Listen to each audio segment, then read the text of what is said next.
Hey, Eagles fans, if you're a subscriber to the JAKIB Media YouTube channel, you are already registered to win a pair of season tickets for the upcoming season. That's right, you could win a pair of season tickets for the upcoming 2021 season just for being a subscriber. If you're watching and you're not a subscriber, do it now. Subscribe to the JAKIB Media YouTube channel right now.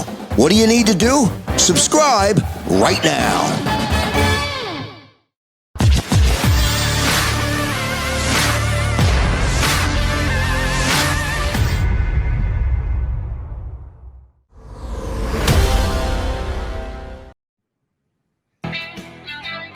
We are Birds 365 on the JAKIB Media YouTube channel. Jeff Kerr in for John McMullen. John's got COVID testing again today. He was here in hour number one, punching him up as a guest. If you're just tuning in now, yeah, feel free to go back and watch the first hour. J-Mac was good. Jeff Kerr always good when he sits in with us. We're waiting on Jason Lockcom for us, CBS NFL Insider, who's supposed to hop aboard sometime here during our last hour.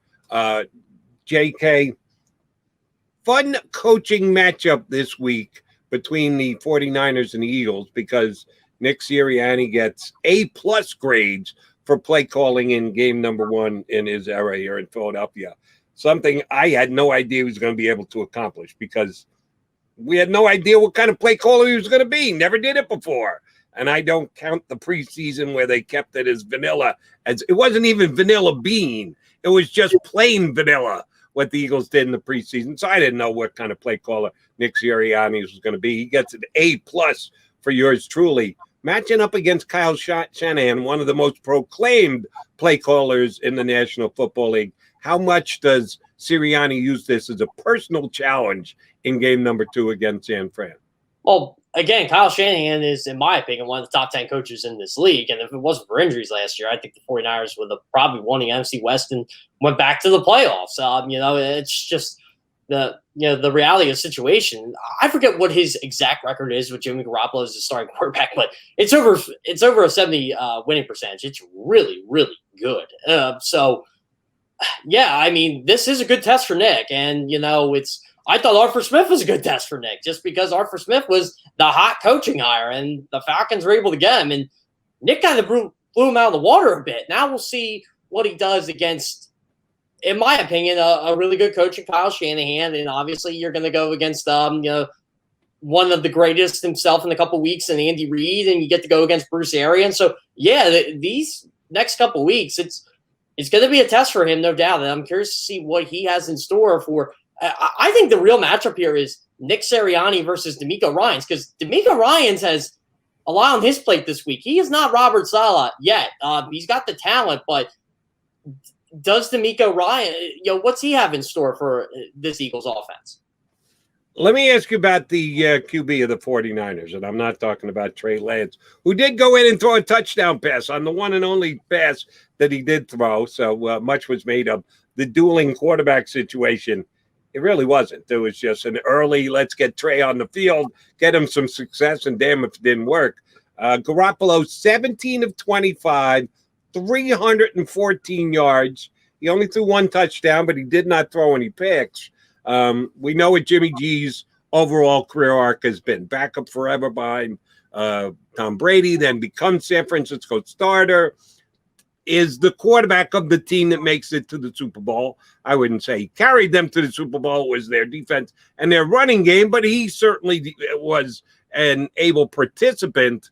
Gets hurt last year. They draft the quarterback high. Now is he even going to be their starter? Well, he threw for 300 yards in game number one. What are your thoughts on Jimmy Garoppolo coming into town this week as San Francisco's quarterback? How big a game is he sitting on? Well, you know what was shocking to me about the Super Bowl loss, Jody? Jimmy Garoppolo was really, really good in the fourth quarter. That entire season had over 105 passer rating, and they were slinging the ball in the fourth quarter. They were protecting leads. It wasn't like they were getting ultra conservative. So when he went like 4 for 11 and missed that play, who was it to? Emmanuel Sanders. When he missed that play to him, I was like, whoa, what happened to this guy? All of a sudden, it's like he hit a brick wall and just never got back up.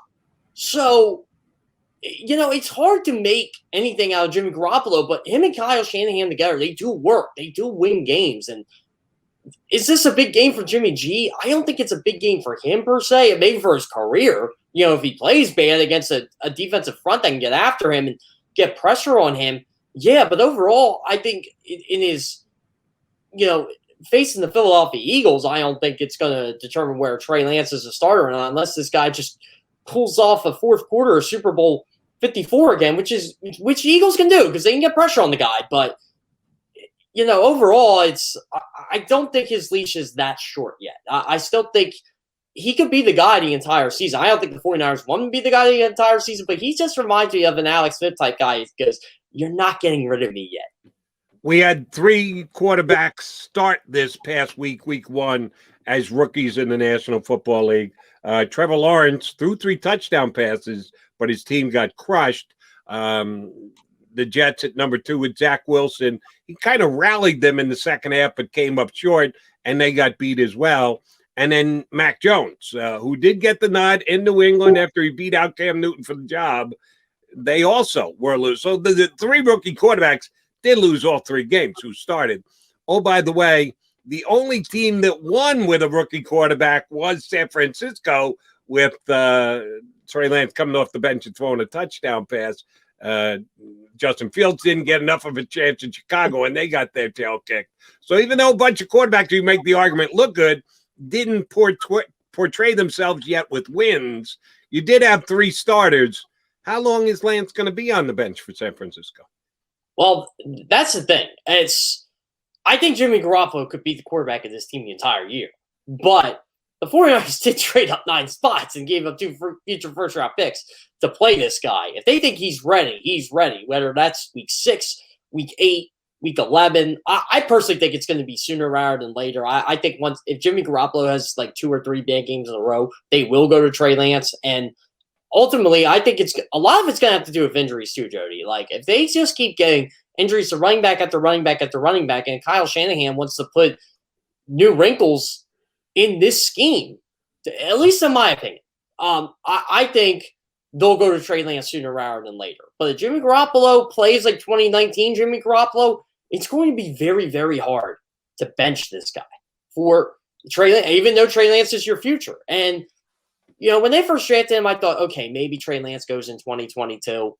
But the more they play him and the more they have certain packages for him, I think it's just going to keep growing. It's going to be like an Alex Smith, Colin Kaepernick thing. They're just going to keep putting more packages in for this guy. And they're not going to give him a baptism by fire, as what Arthur Smith said about Jalen Mayfield last week, the Falcons left guard. But I think it's going to be, we're just going to keep developing packages for this guy until he's ready to take over as the number 1.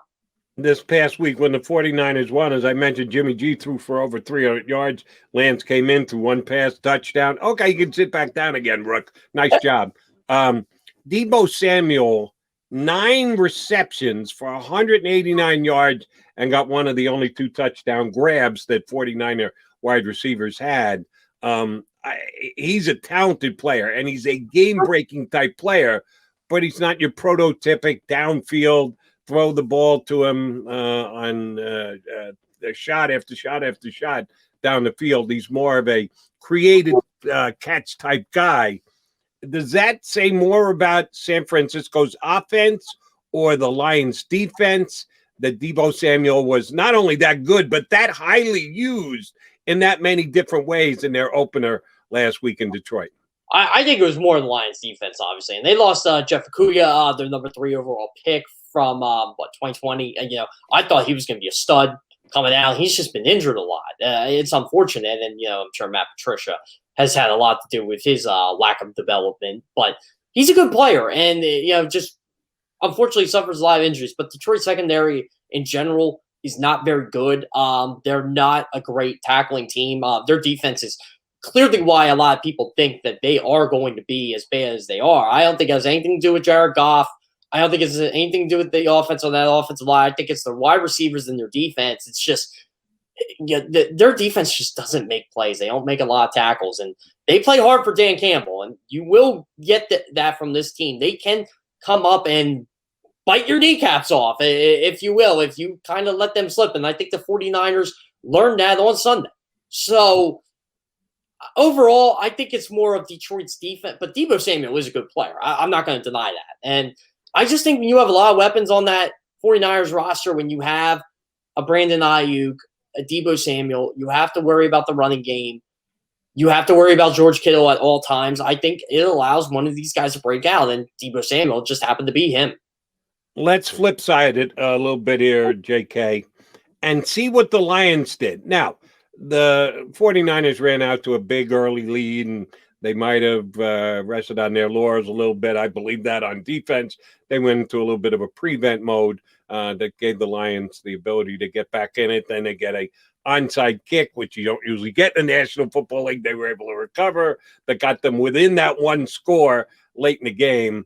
But judging what they did offensively and what worked for the Lions, which the 49ers defense are going to be going up against this week again, TJ Hawkinson, one of the best young tight ends in the game. We know it's Kelsey, it's Kittle, and then it's everybody else. Well, Hawkinson is one of those everybody else.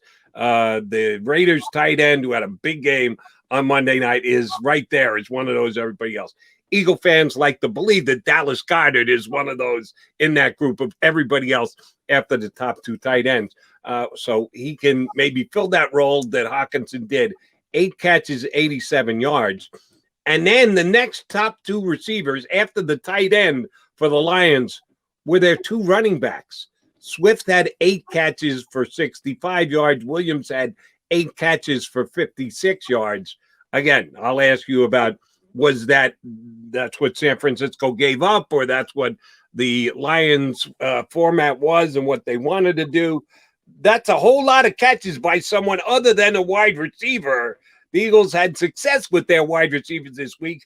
Did they take a page out of Detroit's book and just try and slam dunk passes to the backs out of the backfield and or the tight ends? Or did the Eagles do what they do best? And last week it was giving the ball to the wide receivers. You know, Jody, this is a great question, honestly. And when I was rewatching this game, I'm thinking to myself, good thing the Eagles have good pass catching running backs and two tight ends that can catch passes, because that's how they kind of expose the 49ers defense. And I know the 49ers went to prevent a bit, but overall, TJ Hawkinson was open all day. And when Dan Campbell, and you got to give Dan Campbell and Anthony Lynn a lot of credit here. Anthony Lynn, I think he calls the plays for – I got to look that up again. But I think Anthony Lynn is the play caller for Detroit. And I think Drew Staley actually pointed this out too. They knew they could get yards off swing passes to their running backs and, setting their running backs up for screens because the 49ers were over pursuing a bit. And, yeah, it works for DeAndre Swift big time. Same with Jamal Williams. Same with, when you did the underneath routes to TJ Hawkinson. I think Zach Ertz and Kenny Gainwell and Miles Sanders, they can be in line for huge, huge games. Same with Dallas Goedert. I think you go a little bit more 12 personnel. Maybe you get a little bit of that 21 speed in there, and you kind of – and this is what I like about Nick Sirianni. I think he's going to adjust based on what the defense gives him. And I'm sure he's going to try to run the bubble screens in the 11. But overall, I think you might be better off going to 12 this week and saying, hey, look, your weakness is this. You guys are having problems covering tight ends. You definitely have problems tackling running backs in open space. Let's get them the ball and see what they can do. Zach Ertz was hurt during the game on Sunday versus the Falcons, so he did come out for a period of time, did get back in, so it wasn't anything major, but it did cost him some snaps. On the snap chart for the Eagles this past week, certainly Dallas Goedert got more than did Zach Ertz. I don't know how close it would have been if Ertz hadn't gotten hurt, because it was pretty close up until that point. Yeah, Goddard's tight end 1, but it's not like 1 and 2. It's 1 and 1A. Do you think there's a chance that Zach Ertz actually gets the ball coming his way more often, more targets than Goddard against the Lions? I think so. I think this is a game where Zach Ertz, and again, these are from tight ends I've talked to, and former tight ends, current tight ends. He's one of the best route runners in football for the tight end position. And, it's probably him and Travis Kelce, if you want to be quite honest. And, Zach Ertz can get open. And if he gets open, Jalen Hurts is going to find him, especially if he's part of the game plan. And, I think you're going to have to keep, if they do go 12, I think you're going to have to keep Dallas Goedert down as an extra blocker, and Zach Ertz is going to have to play that receiver role, and he's going to have his opportunity. So, again, if you sign Zach Ertz on fantasy, I would play him this week. I really would. I'm not a fantasy football expert here, but he's gonna get his targets, and he's gonna get a lot of them just because of the situation that's presented. And it's not like Fred Warner's gonna cover him every play. So yeah, I think Zach Ertz could be in line for a high volume day. And again, it's just what the matchup presents. And I'm sure the Eagles are going to try to get Devonta Smith, obviously, and Jalen Reagor involved in this game, but Zach Ertz and Miles Sanders, I think they're the two that can really put this 49ers defense on skates. And I think this is how you can score 20 points off this team. Yeah, you and I see that very similarly. Giving you the exact numbers, 71 Eagle offensive snaps. Dallas Goedert was on the field for 52 of 71, which is a pretty damn good number. Zach Ertz was on the field for 41 out of 71, and he missed a period of time because of injury on the sideline. So I was actually kind of surprised, knowing Ertz was out, that he was actually that close to Dallas Goedert in the number of snaps. Be very interested to see how that breaks out this week. Zach Ertz, one of two new blondes on the Philadelphia Eagles this year. He got his done at the beginning of camp. Jason Kelce got his done at the tail end of camp this year. Now, you had a chance to talk to Jason Kelce's brother and get some insight as to why we now have a blonde center here in Philadelphia? So I just brought it up to Travis. We were joking around about like his Monday Night Football appearance. And I said, I have to ask you, have you talked to your brother yet? Have you seen your brother's new hairdo? And he goes, yeah. So he goes, this is my understanding here. He lost the bet.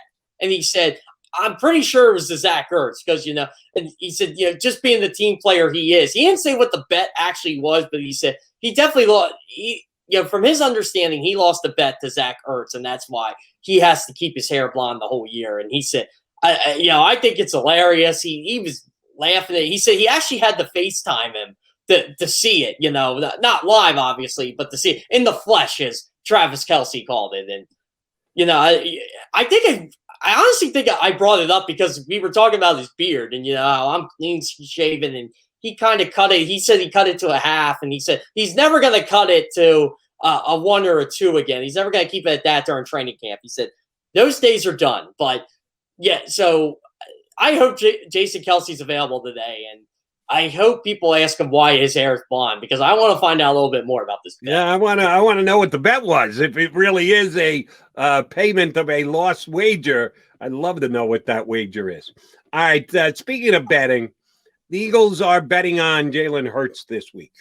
He certainly took a major step forward with the game that he had week number 1 against Atlanta, because we know this entire season for Jalen Hurts is basically an audition to be the Eagles quarterback going into 2022 and 2023 and the like. It's a week in, week out thing. He gets a major check mark for week number 1. This is a better defense coming in this week in San Francisco. Mentally, I think Jalen Hurts has got he checks all the boxes that you want to see checked for an NFL starting quarterback. What challenges do the 49ers put forth that he did not get this first week against Atlanta? Well, one, it's going to be a much better pass rush, obviously. I was the king of the hill and pretty much saying the Falcons have no one that can get to Jalen Hurts outside of Grady Jarrett. And, I was pretty bullheaded on that and turned out to be right. I mean, really, the only sack Jalen Hurts got was on his own volition because he was just, trying to make a play. Try to make something out of nothing. I don't blame him for that. But you're going to Nick Bosa and Eric Armstead chasing you around all day. Jalen Hurts is going to have to step up in the pocket a bit. And I honestly think this is a good day for Jalen Hurts to try to disrupt that 49ers pass rush a bit because he can take off. And I think that's what the 49ers are probably going to use Trey Lance for this week in practice as a decoy. Be like, hey, this guy's going to roll to his right. He's going to try to take off. When he steps up in the pocket, we got to make sure that, he only looks at his first read. So you got to have good coverage. That's where I think Jalen Hurts can actually beat them with his arm this week. And, that's the thing. The 49ers had their healthy camaraderie of cornerbacks. I think they could make Jalen Hurts' day a living nightmare, but I think Jalen Hurts now can make their day a living nightmare because they just don't have the guys that can cover, the Eagles wide receivers, not the guys you want. And DeMeco Ryans is a good coach, and he's been one of the better assistants in this league for a long time, even before he got to be a defensive coordinator. But he's not Robert Saleh. It's like when I look at Ohio State now. It's like Ryan Day's a really good coach too. He's no Urban Meyer, but that's how you got to look at it. I want to see if D'Amico Ryans is actually bullheaded enough to put Josh Norman up against Devonta Smith, because he doesn't have Jason Verrett anymore. And is this going to work? It's Emmanuel Mosley too. I don't know if he's going to be healthy this week. I mean, it looks like he could be, but if they don't have him, Jalen Hurts can make their day a very, very long one. One of the things that impressed me about Jalen Hurts, one of many, in game number one, was the fact that he spread the ball around. Now, he seemed to do it in chunks. Beginning chunk, Quez Watkins. Second quarter chunk, Devonta Smith. He kind of zeroed in and said, all right, it's your time. And he continued to feed the football and do it effectively, the guy. But at the end of the day, you check the numbers. Devonta Smith, 6 catches. Jalen Reagor, 6 catches. Dallas Goedert, 4 catches. Miles Sanders, 4 catches. Zach Ertz, 2 catches. Watkins, I said the 3, and he got them all early, and then he kind of disappeared, but that's okay. And even Kenny Gainwell got a couple of catches. Gainwell was actually more effective running the football than catching the football, which surprised a lot of people, yours truly included. He did spread the ball around, and that's exactly what you're looking for out of a quarterback. If you've got that kind of a roster, Devonta Smith has to prove that he's a superstar wide receiver. I think he can, but he hasn't done that yet. Dallas Goedert has to prove the fact that he's right behind those 2 top tight ends. Everybody keeps projecting it, but it hasn't happened yet. So, yeah, the game plan should be use all the weapons you've got, and he did that in week number 1. Yeah, that's one thing I loved about it. And like you said, Jody, it was like chunks. It's, Devonta Smith, okay, you're getting targeted 4 plays, and you're a betting man. You were really happy because he was over 47.5 receiving yards in the first half. I know, I sure was. I'm not even the betting guy. I'm like, yeah, I think that's an easy one. I'll put $2 on that, and lo and behold. So, and overall though, it's one of those. I do like how he spreads the ball around and just kind of finds the open guy, and that doesn't. He wasn't going to his first read either. That was the key. If his first read wasn't there, he went to somebody else. Like the underthrow ball to Zach Ertz, he was not the first read on that play. He was probably about 3rd or 4th, but he was the guy that got open, and that's what Jalen Hurts saw. And I saw that a lot. But you got to give credit to Nick Sirianni and Shane Steichen too. They made sure Jalen Hurts didn't beat himself. It was the quick bubble screens, the quick passes, the plays that, okay, we're going to make the Atlanta Falcons miss. And I think Kyle Shanahan and D'Amico Ryans and the 49ers will be ready for that. But I think this is a good test of Jalen Hurts' arm strength and his deep ball this week. I think you're going to see, McMullen says, it's not going to, I think you might see a couple shots down the field this week. Yeah, so, and I hope to, because I think Jalen likes throwing it deep. Again, that does it. I didn't make it to any of the Eagles practices, be they joint practice with the other team or regular practices. Johnny Mack did. All the other Eagle beat guys did. It seemed like on a daily basis, somebody was saying, and Jalen Hurts' best throw of the day was when he went deep to whoever it happened to be, Reagor or Watkins or Smith, that he likes to throw the ball deep. It just wasn't there for him to throw on Sunday. Maybe it will be this upcoming Sunday against the 49ers. All right, he's Jeff Kerr. I'm Jody McDonald. We'll come back. I had some technical difficulties with Jason Lockton 4. Looks like we'll get him another day. He's not going to be with us today. Myself and Jeff Kerr come back, put a bow on the show here on Birds 360.